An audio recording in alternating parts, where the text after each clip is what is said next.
The member for Higgins has the call. Can't quite hear you. Thank you, Order. Members on my left.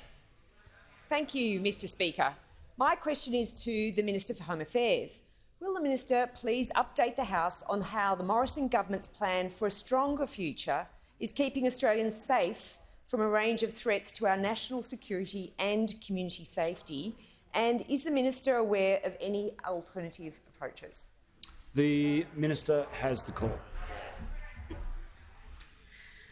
Well, thank you, Speaker, and I thank the member for her question and congratulate her on the great work that she has done supporting the government's agenda during her first term in Parliament.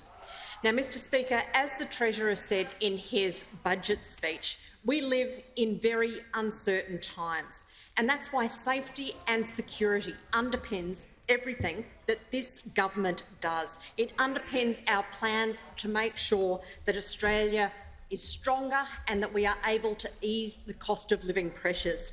We can't afford to be complacent about the range of threats that are facing our nation. Whether it's a cyber attack on the systems that we rely on, whether it's drugs and weapons entering our country and ending up on our streets, whether it's foreign interference threatening our sovereignty, or whether it's the ongoing threat of terrorism, keeping Australians safe is our most serious priority. Now, the Morrison government has a very strong record in national security, and the budget that was delivered this week certainly delivers on that. There's funding under there for our new counter-terrorism strategy to counter violent extremism and create a new terrorist offenders register. There's over $280 million to boost the capabilities of our law enforcement agencies so that they can target serious and organised crime. There's an extra $50 million for community-led projects that divert young people from a life of crime and make our communities safer. And there's the most significant cyber investment ever, with $9.9 billion to bolster our nation's cyber defences and our intelligence capabilities. And importantly, that includes bolstering our defensive and offensive capabilities.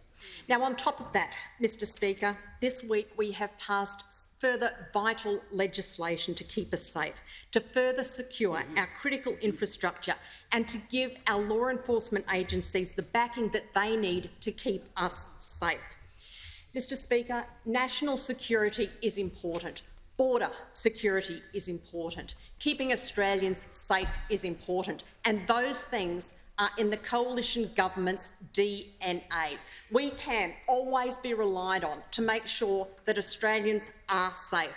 Now, I have been asked whether there's an alternative approach. Now, over the last 3 years, Labor has had the opportunity on multiple occasions to speak about national security, but they have not.